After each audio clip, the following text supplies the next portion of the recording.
Bonjour, c'est Alex de Waterfall Revenue. Cette semaine, je continue la série de vidéos sur le télétravail.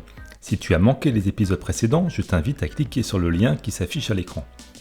Aujourd'hui, nous allons parler de mon sujet favori, l'avancement professionnel. Comment concilier télétravail et avancement professionnel ? Alors tout d'abord, reprenons les bases. Pour espérer avoir une promotion dans son entreprise, nous avons déjà vu qu'il ne faut pas juste bien faire son travail. Si l'on suit la méthode Waterfall Revenue et notamment les grandes lignes de la formation Career Booster, il faut idéalement travailler sur 4 axes principaux.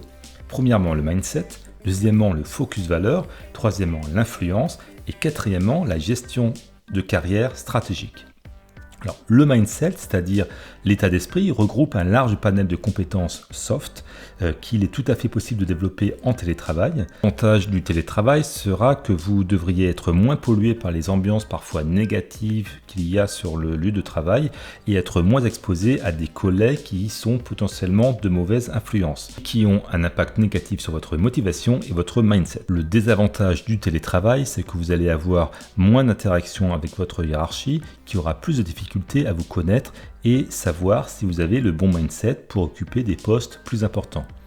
Pour y remédier, il faut soigner la qualité des contacts car vous avez moins d'opportunités pour dévoiler votre vrai visage. Pour ceux d'entre vous qui ont suivi la formation Career Booster, vous avez déjà toutes les clés pour développer le mindset recherché par votre direction. En télétravail, il faudra vous concentrer sur la manière dont vous communiquez. Vous ne devez pas juste avoir le bon mindset, vous devez aussi vous assurer que vos managers soient au courant que vous avez le bon mindset, ce qui est un art assez subtil à faire, surtout lors de relations à distance. Du côté du focus valeur, qui est, je le rappelle pour ceux qui n'ont pas suivi la formation, de gagner en efficacité pour réaliser son travail dit courant en un minimum de temps afin de dégager du temps pour des tâches réellement créatrices de valeur pour votre organisation. Et c'est là que nous avions vu comment faire plus que juste ce qui est demandé. Pour la partie efficacité, le télétravail, s'il est réalisé dans de bonnes conditions, va réellement vous aider. Fini les réunions et discussions interminables, les interruptions incessantes.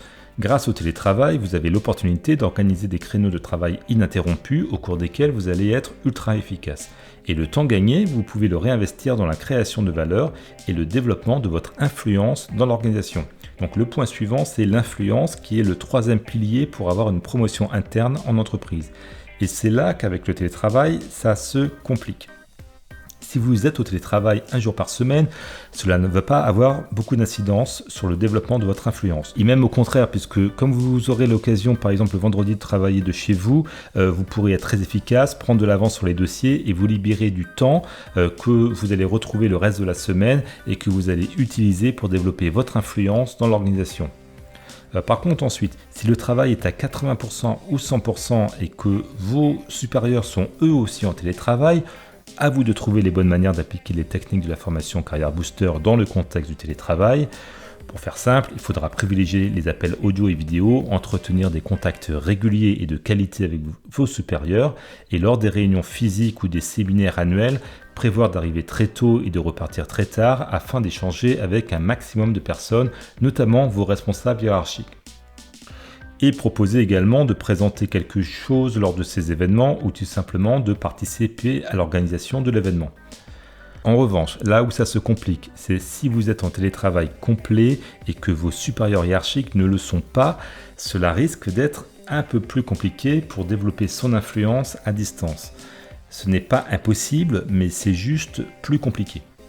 C'est là que la gestion stratégique de votre carrière prend toute son importance. Soyons réalistes, si vos supérieurs hiérarchiques ne sont pas en télétravail, il y a de grandes chances que si vous décrochez une promotion, le poste nécessitera peut-être de repasser en mode présentiel. Tout comme pour augmenter votre probabilité d'avoir une promotion, il faudra peut-être travailler sur le même site que vos responsables. Il y a un autre désavantage au télétravail, c'est quand votre développement professionnel est toujours au stade où vous devez développer des hard skills, c'est-à-dire des compétences techniques.